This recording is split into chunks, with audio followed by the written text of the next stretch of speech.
de ma vie. Et qu'en lui je mets toute ma confiance. Rien n'est impossible. Tout devient possible.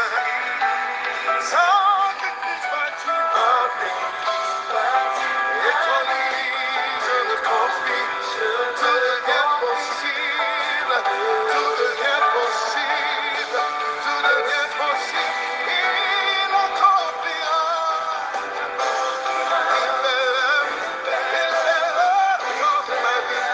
J'en ai la certitude. Shalom, shalom, bien-aimés, shalom, shalom, frères et sœurs, shalom à vous tous qui nous écoutez partout dans le monde, shalom, shalom à vous tous qui êtes rattachés à cet hôtel de bénédiction, à notre plateforme de grâce, le pain quotidien proposé par l'Église Rehoboth, inspiré par le ciel. Nous sommes mercredi 5 avril 2023 et pour rappel, notre thème de ce mois, c'est accomplir sa destinée. Nous sommes toujours cette semaine en train de regarder les prophéties de nos destinées et ce jour, notre texte de méditation se trouve dans Luc chapitre 2, verset 34 et nous avons comme thème « Il sera un signe ». Il sera un signe. Lisons avec révérence la parole de Dieu. Siméon les bénit et dit à Marie sa mère, « Voici, cet enfant est destiné à amener la chute et le relèvement de plusieurs en Israël, et à devenir un signe qui provoquera la contradiction.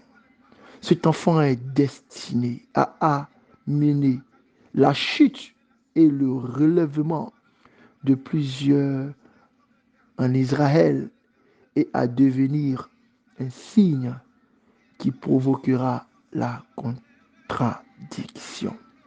Amen. Voici les paroles que Siméon, comme Anne qui étaient des prophètes, qui étaient des intercesseurs, qui étaient tout le temps en prière dans le temple, prononce et déclare sur la vie de Jésus dans les mains de ses parents, aller se présenter dans le temple comme dans la coutume. Le prophète dit ceci: cet enfant va devenir un signe qui provoquera la contradiction.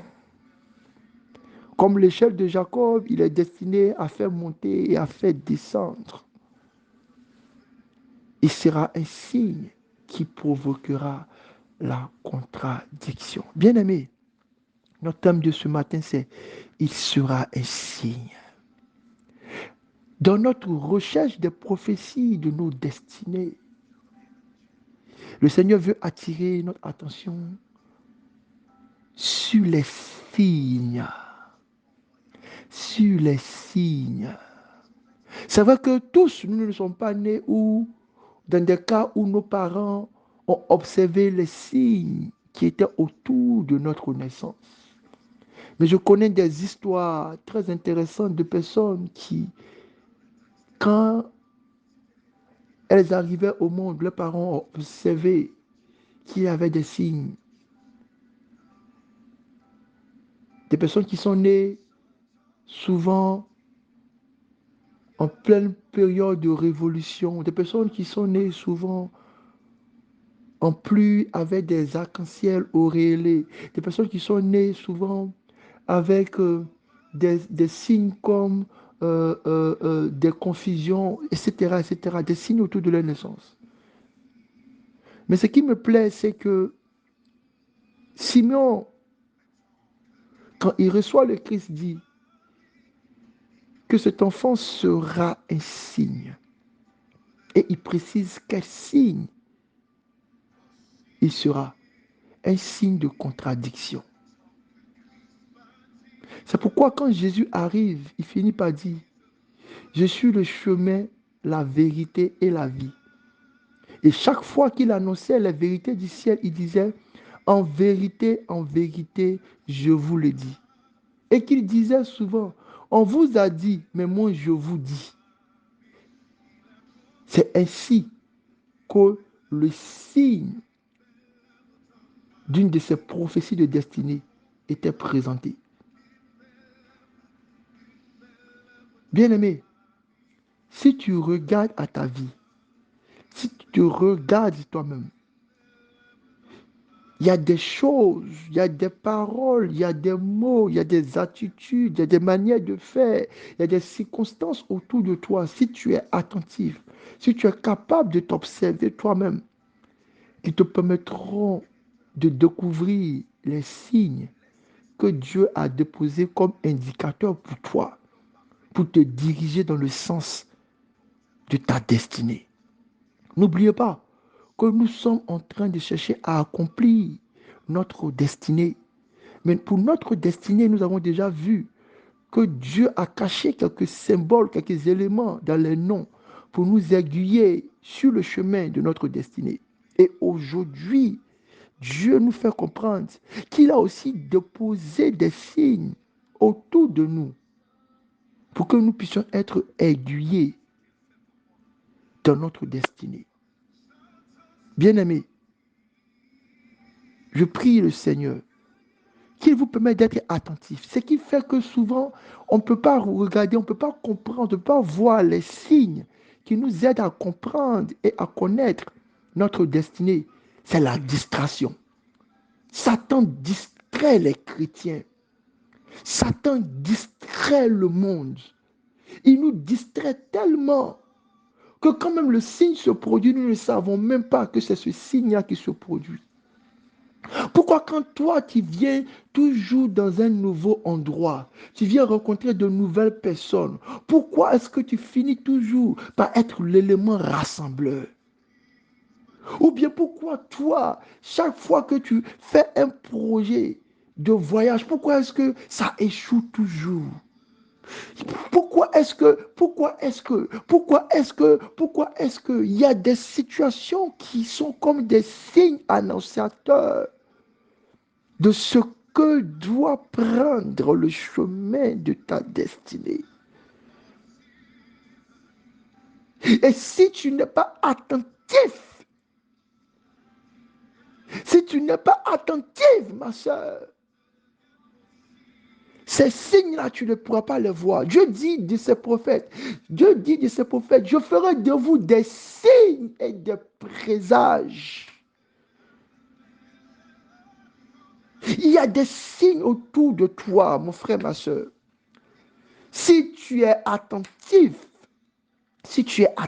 ma soeur, qui te permettront de découvrir non seulement ce à quoi tu es destiné, mais qui te donneront encore la force d'aller accomplir ta destinée. Je prie au nom de Jésus pour chacun d'entre vous. Il y a des signes qui ne trompent pas. Il y a des signes qui ne trompent pas. Comme vous voyez un enfant qui est toujours en train de chercher à fouiller, à chercher à savoir, à chercher à voir ce qui se cache à l'intérieur. C'est les signes déjà de quelqu'un qui va avoir, que le Seigneur a appelé sur une prophétie pour une destinée scientifique pour les humains, mais pour une destinée prophétique pour les hommes spirituels. Parce qu'il a le goût de la révélation, de découvrir les choses cachées. Quand vous voyez un enfant qui a tendance à colorier, à dessiner, c'est quelqu'un à qui Dieu donne la grâce déjà pour les hommes d'un esprit créateur, innovateur. C'est le don de Dieu de la création, de l'univers de Adam et de Éden. Mais dans le monde spirituel aussi, c'est les signes de quelqu'un qui doit travailler pour accomplir le royaume de Dieu. Bien-aimés, il y a des signes autour de vous. Il y a des signes gravés dans vos vies.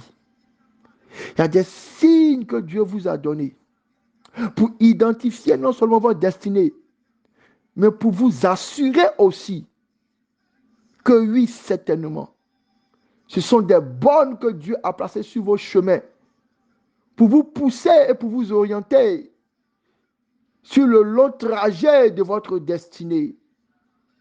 C'est pourquoi, au nom de Jésus, nous nous levons par la grâce du Seigneur, comme des aigles dans le ciel. Ouvrons nos yeux sur les réalités de nos vies et voyons les signes que Dieu a déposés. Des signes que Dieu a déposés pour nous indiquer le chemin à suivre. Que la grâce, que la paix de Jésus soit avec vous et que vos yeux et que vos sens spirituels s'activent pour découvrir les signes. Il sera un signe de bénédiction, un signe de grâce, un signe de parole, un signe de puissance. Il sera un signe. Bénédiction. Qui est le véritable Dieu. À la place de la poussière, il donne un turban royal. À la place d'un vêtement de deuil, il donne un vêtement de louange.